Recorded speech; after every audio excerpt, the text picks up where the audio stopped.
আসসালামু আলাইকুম সবাইকে welcome back to my channel Sylheti UK blogger. কেমন আছেন সবাই? হোপফুলি আল্লাহর অশেষ রহমতে সবাই অনেক অনেক ভালো আছেন। আলহামদুলিল্লাহ আমরাও খুব ভালো আছি। আজকে আমি গতকালকের ব্লগটা আপনাদের সাথে শেয়ার করব। বাচ্চাদের নিয়ে একটু খেলাধুলা করতেছিলেন আলিশা আপু কাজ থেকে আসার পর। তো আমাদের বাসার পিছনের সেই পার্কটা আলিশা জিবরানের অনেক ফানি মোমেন্টস এখানে আছে, আপনারা লক্ষ্য করলে দেখতে পারবেন। আর যেহেতু কালকে ঈদ তাই ঘরের অনেক কাজ আমার, তো আমি আর আসিনি। আলিশার আবুই এদেরকে নিয়ে এখানে এসে খেলাধুলা করতেছে না, আমি ফাঁকে ফাঁকে যেই ইম্পর্টেন্ট কাজগুলো আমার একা করতে হবে বাচ্চাদের ছাড়া সেইগুলো করব।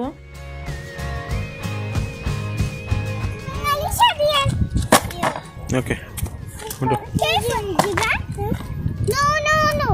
Okay.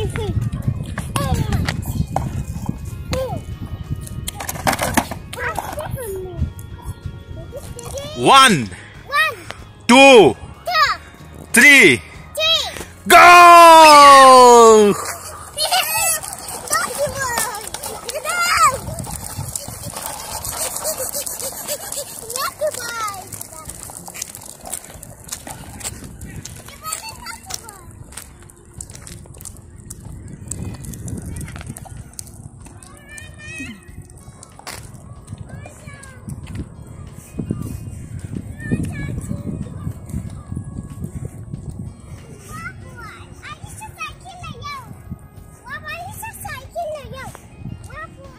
এখন আমি সিঙ্গারা বানাবো, তো এখানে ময়দা নিয়েছি পরিমাণ মতো আমার যতটুকু লাগবে, আর খালি জিরা নিচ্ছি, সামান্য তেল অ্যাড করব, আর স্বাদ মতো লবণ দিয়ে আমি এই মিশ্রণগুলোকে খুব সুন্দর করে ভালোভাবে হাতের সাহায্যে মিক্স করে নেব।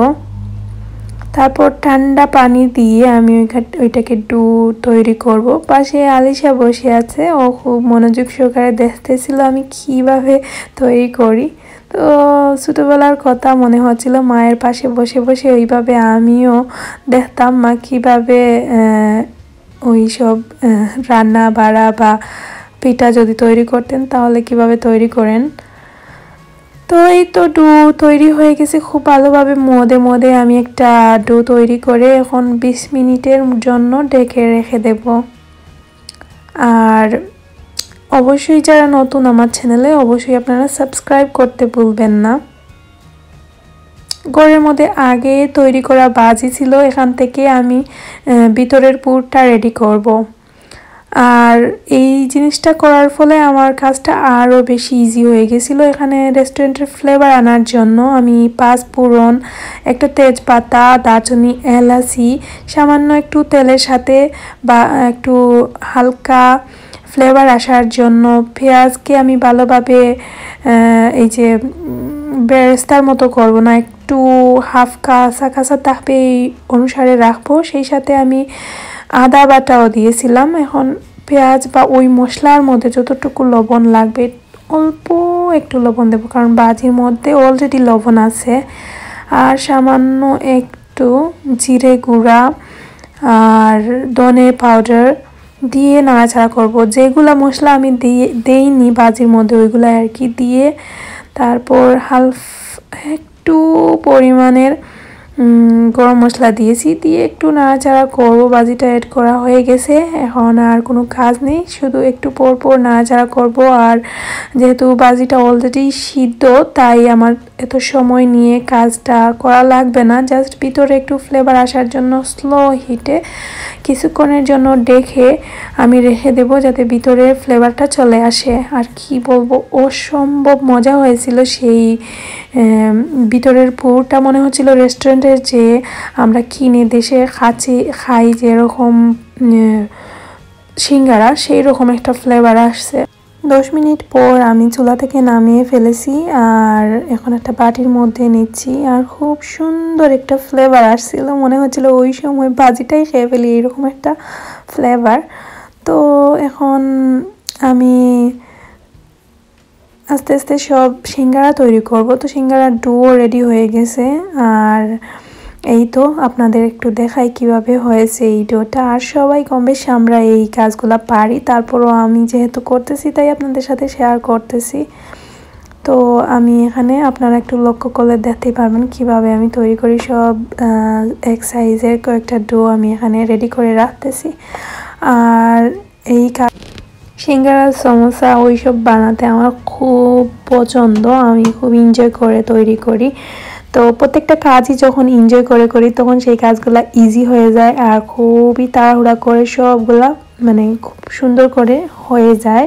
তো যে কোনো জিনিসের মধ্যে তুমি যদি সেটাকে মন থেকে করো তাহলে সেটা খুব সহজে হয়ে যায় আমি মনে করি। তো আমি আগের দিন কিছু সমোসা এবং রোলস তৈরি করে অলরেডি ফ্রিজে রেখে দিয়েছি। আর আমার ফ্রিজে অনেক জায়গা জুড়ে আছে, অলরেডি ফুল বলতে পারেন। আমি এত সিঙ্গারা বানাবো না, অল্প একটু বানাবো, তাই অল্প পুরি রেডি করেছি জাস্ট ঈদের দিনের জন্য যতটুকু লাগবে। আর যেহেতু অনেক ধরনের নাস্তার আইটেম আর এত বেশি করে বানানোর প্রয়োজন মনে হলো না, তাই একটু অল্প, সেই সাথে বাচ্চাদের নিয়ে এই কাজগুলা খুবই বোর একটা কাজ সত্যি। তো ফাঁকে ফাঁকে ওইগুলা করে রাখতে হয়। এখানে আমি পানির সাহায্যে আপনারা লক্ষ্য করলে দেখতে পারবেন কিভাবে আমি এই সিঙ্গারাটা বানাচ্ছি। তো এখানে আর ডিটেলস আমি বলবো না, আপনারা সবাই কম বেশি এই সিঙ্গারা বানাতে পারেন। তারপরও যদি নতুন কোনো আপু হয়ে থাকে তাহলে অবশ্যই সেটা ওদের জন্য হেল্প হবে। তো একে একে সবগুলা সিঙ্গারা আমি সেম প্রসেসে বানিয়ে ফেলবো।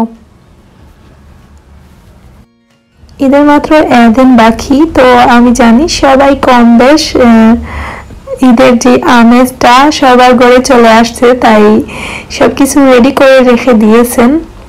তো এই ঈদে আমার কেমন জানি মনটা তেমন ভালো না, তারপরও চেষ্টা করতেছি যেহেতু ঈদটা যে কোনো পরিস্থিতিতেই হোক না কেন ঈদের দিনটা যাতে ঈদ ঈদ মনে হয় সেই জন্য একটু কাজকর্ম আর কি করা লাগে।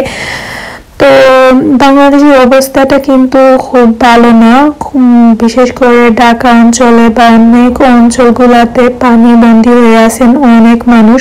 তো ওদের জন্য অনেক টেনশন লাগতেছে কিভাবে যে ওদের ঈদটা কাটবে বা অনেক অঞ্চলে তো বাড়িঘর সবকিছু ডুবিয়ে ফেলেছে বন্যায়।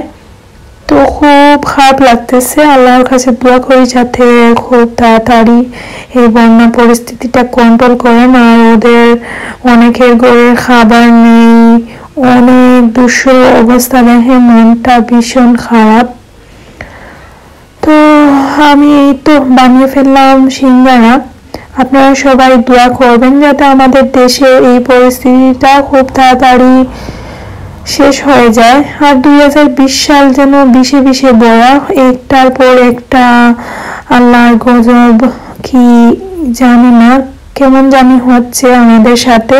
আমি খুব অল্প সিঙ্গারা বানিয়েছি, তার কারণ ফ্রিজের মধ্যে জায়গা নেই। অলরেডি সমোসা, লবণের পিঠা আর অনেক ধরনের আমি আইটেম ফাঁকে ফাঁকে বানিয়ে রেখে দিয়েছি। আর সেই সাথে অনেক কিছু রাখা আছে ফ্রিজে। তো তাই ভাবলাম যেহেতু ডো আছে তাই নিমকি তৈরি করে ফেলি। আর যখন আমি ডোটা বানাই তখন আমি একটু বেশি পরিমাণেই বানিয়েছি যাতে যদি রয় তাহলে নিমকি বানাবো। নিমকিতে আর ঝামেলা নেই, ফ্রিজে রাখতে হবে না, ওইগুলো আমি সাথে সাথে ভেজে তারপর ঠান্ডা করে এয়ার টাইট কন্টেনারের মধ্যে রেখে দেব। তো আপনারা আমি কিভাবে তৈরি করি সেটা লক্ষ্য করলে দেখতে পারবেন, আমি আর এখানে ডিটেলস দিচ্ছি না। তো যারা এখনও ভিডিওতে একটা লাইক দেননি তারা প্লিজ এই মুহূর্তে একটা লাইক দিয়ে দেবেন এবং অবশ্যই আমার ভিডিওগুলো আপনাদের ফ্রেন্ডস ফ্যামিলির সাথে শেয়ার করবেন। তাহলে আমি নতুন নতুন ব্লগগুলো দিতে আরও উৎসাহ পাবো এবং আপনাদের সুন্দর সুন্দর কমেন্টসগুলো আমার পড়তে খুব ভালো লাগে। তাই অবশ্যই কমেন্টস করে জানাবেন আজকের ভিডিওটা আপনাদের কাছে কেমন লাগলো। নিমকিটা দেখতে যেমন কঠিন লাগে, বানাতে তেমন কঠিন না, একটু চেষ্টা করলে বানানো খুবই ইজি। তো একটু লক্ষ্য করেন আমি কিভাবে সবগুলা পিঠা তৈরি করি। নিমকিগুলা সেম আকারেই কিন্তু একই সাইজের আমি কেটে নিয়ে এইভাবে নাইফ দিয়ে তারপর ফোক দিয়ে একটু চেপে চেপে আঙ্গুল দিয়ে একটু টেনে টেনে একটা ফুল তৈরি করেছি। এই তো ফ্লাওয়ার নিমকি, আপনারা দেখেন কিভাবে আমি প্রত্যেকটি তৈরি করি।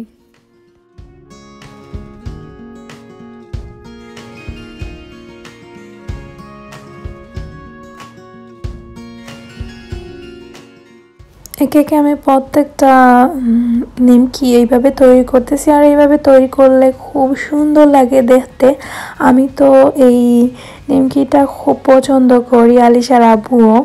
তো আমি জানি, আমার কাছে মনে হয় যারা যারা নিমকি খেতে পছন্দ করেন এইভাবে তৈরি করে দেখবেন, তাহলে এইটার মধ্যে যখন আপনি কখনো কোনো মেহমান আসলে আপনারা এইটা দেবেন, তখন ওনারা খুব খুশি হয়। আর সেই সাথে যেহেতু ঈদের দিনের এই আইটেমটা যখন আমি টেবিলের মধ্যে রাখবো, তখন দেখতে আর ভীষণ সুন্দর লাগবে। তো এইভাবে আমি তৈরি করি। অনেক কিছুই আপনাদের সাথে আমার শেয়ার করার ইচ্ছা থাকলেও করতে পারি না, সময়ের অভাবে বা বাচ্চাদের নিয়ে ওইভাবে করতে পারি না। ইনশাআল্লাহ আলিশা জিবরান তো এখন মাশাআল্লাহ আপনারা তো দেখতেই পারতেছেন, আপনাদের সাথে ব্লগ শেয়ার করা 2 বছরের মতো হয়ে যাচ্ছে। ওরা ব্লগের মধ্যেই বড় হয়ে যাচ্ছে। আপনাদের ভালোবাসা, আপনাদের দোয়া আমার জন্য খুবই স্পেশাল। আমার বাচ্চাদের জন্য দোয়া করবেন। আর এই তো তেমন সময় লাগে না, খুব অল্প সময়ের মধ্যে এই নিমকিগুলা বানানো সম্ভব। তো আমি সিঙ্গারা আর নিমকিগুলাকে বানিয়ে ফেললাম 1 ঘন্টার ভিতরেই। তো শুধু একটু চেষ্টা করলেই সব কিছুই সম্ভব। আর একা একা সব কাজগুলা করতে গেলে যখন এনজয় করে করি, তখন সেই কাজটা খুব তাড়াতাড়ি শেষ হয়ে যায়। এই কাজগুলো করতে আমার খুব ভালো লাগে। আর এই তো তৈরি হয়ে গেল। এখন আমি ওই নিমকিগুলাকে তেলের মধ্যে ভেজে তারপর ঠান্ডা করে এয়ারটাইট কন্টেনারের মধ্যে রেখে দেব।